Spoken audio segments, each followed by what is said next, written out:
Couples are living proof that things can go south right after the I do's. Today we count down the 10 most ridiculous marriages on Dr. Phil. Make sure you give us a thumbs up and subscribe to this channel. Let's get it going.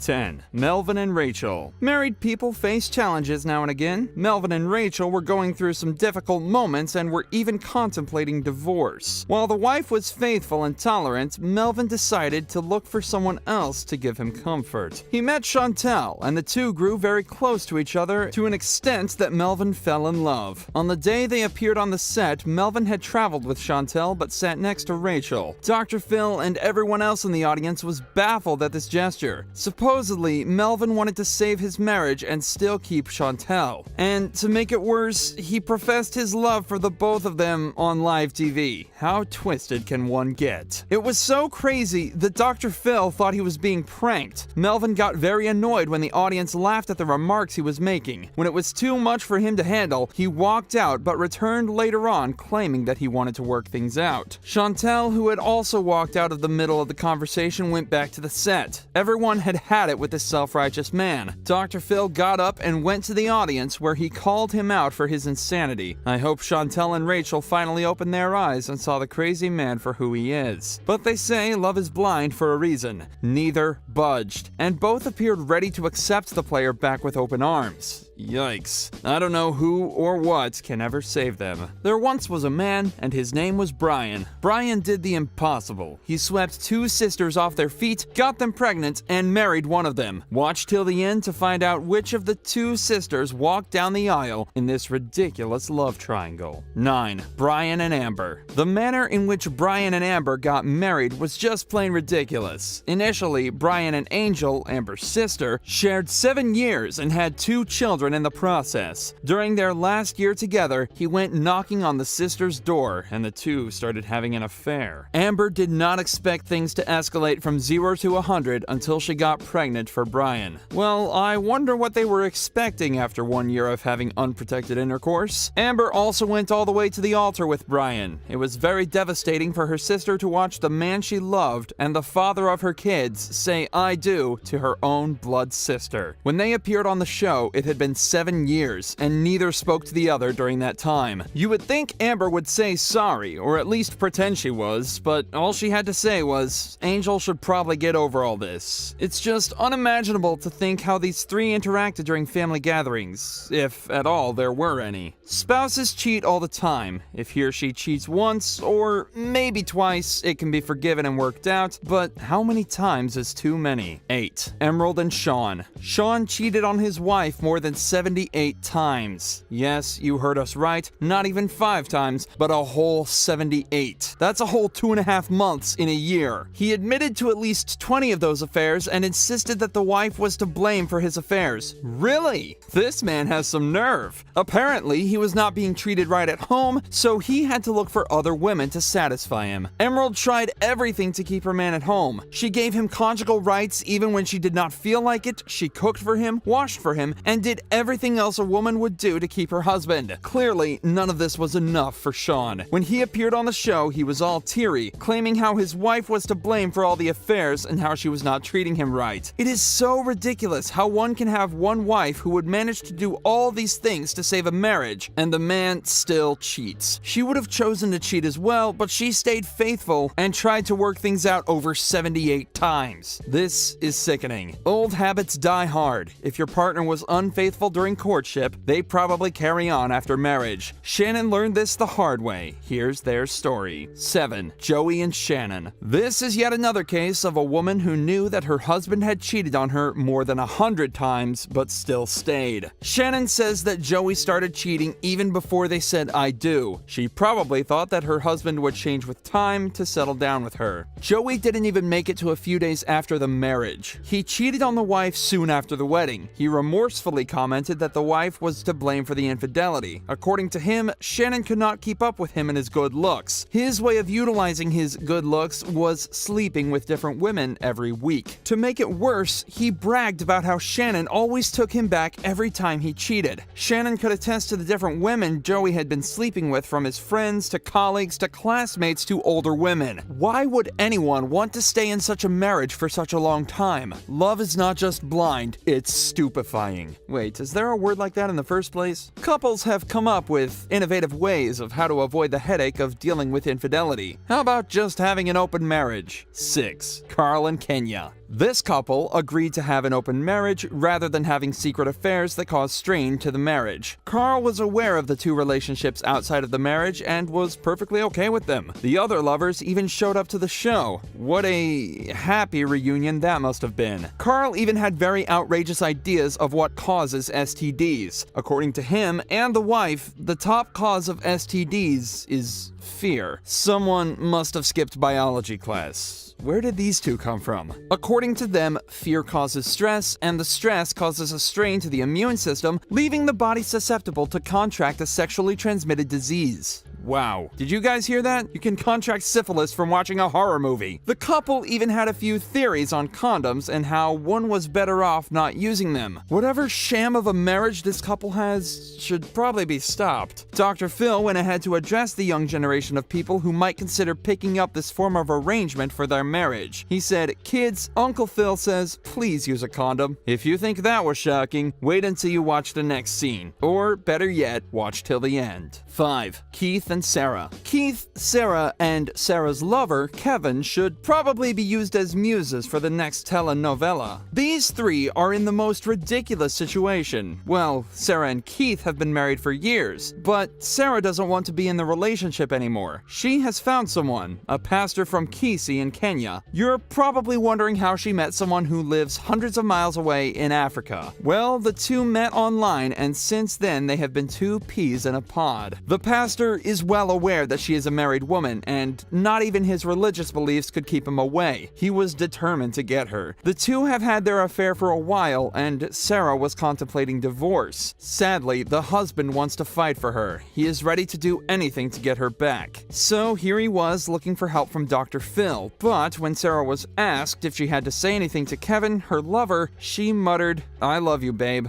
What a disjointed marriage. Some mothers-in-law were brought straight from hell. Mothers-in-law can be sometimes a real pain. Maybe that's the reason why they earned the title Monsters-in-Law. 4. Robert and Viviana. Robert and Viviana started alienating Robert's mother because of how nagging she had become. Kathy, Robert's mother, had already shown how she did not appreciate her son's wife. Some mothers don't know when it is time to let go of their son. She apparently felt replaced by the new wife and, therefore, did everything possible to make sure she was still relevant in the relationship. She had become a significant third in the relationship and made the whole situation absolutely ridiculous. Kathy called the son and the wife up to 30 times in one day. When they didn't pick up her calls, she left abusive and disrespectful messages on their voicemail. This behavior was just about to cost Robert and Viviana their marriage until they approached Dr. Phil to put an end to all the insanity. Some marital situations are outright psychotic. The next marriage involves mistrust that has even led to the hacking of devices. 3. Jennifer and Billy. Jennifer claims that all their devices have been hacked by a hacker. Billy was convinced that the wife was the one responsible for the hacking. He says that Jennifer had been lying about so many things in their marriage. He was not sure whether he could trust his wife. Billy had been informed by a friend that the wife was planning to run away with another man. Out of curiosity, he checked out the wife's phone, and everything that transpired after that went from bad to worse. The logical explanation is that the wife realized that her husband had come across something on her phone, then she deleted it. To cover her tracks, she continued deleting everything that may have seemed incriminating from her phone. Then she blamed a hacker. From then, it had been a series of lies and mistrust between the two. Billy even put a listening device in the house to listen in on what Jennifer was doing. In return, Jennifer hired a private investigator to prove her innocence. For someone with a track record of lies, it was difficult for Dr. Phil to believe believe her. People need to understand when it is time to walk away from a marriage. Taking in emotional torture can be one thing, but tolerating a violent man is another thing altogether. 2. Reagan and Sarah. Reagan went to Dr. Phil claiming that his wife was refusing to have intercourse with him. Sarah said that the reason for that was that the husband had anger issues, and every time they tried to solve the issues, he became violent. To keep his anger in check, Reagan approached other women to have extramarital affairs. He even resorted to gambling as a way of fixing his anger. This kind of behavior is very toxic to a relationship. Sarah wanted her marriage to work even after how ridiculous her husband had been behaving for quite a long time. Dr. Phil offered Reagan a proper way of managing his anger issues and keeping himself in check. Sarah should walk out the door if none of this works. Men of the Cloak seem to be preaching a lot of water and then drinking a lot of wine. The next couple is about a pastor who is not only okay with polygamy, but is also practicing it in his own household. I saved the best for last, but first I have a quick challenge that takes only 5 seconds to complete. So if you can leave a like and subscribe within the next 5 seconds, you'll get 10 years of amazing luck. Just try it. It really works. 1. Tom and Belinda. Tom and Belinda had a mutual agreement to bring a third party into their marriage. Belinda says she was on board with having a sister wife and that the idea did not bother her at all. For such an agreement, the world would perhaps let it slide if the sister wife was almost the same age as the first wife. In this particular situation, the second wife was only 19 years old. I mean, she hasn't even gone to college, and there she was getting married to a man older than her dad, who also had another wife. Tom and Belinda were 61 and 60 years of age, respectively, at the time. Belinda said that she was thrilled when Tom married Reba and had a baby with her. She wasn't even scared that the young girl would one day take the spotlight and take over the marriage. Tom alternated nights between the two women to keep both of them satisfied and happy. He ignored every form of criticism that came his way, saying that people who are not part of his family were not allowed to throw shade. Correction. We will throw shade however we please, as this is unacceptable. And he should probably be locked up somewhere for robbing this young girl of her future. Thanks for watching, and have an excellent day.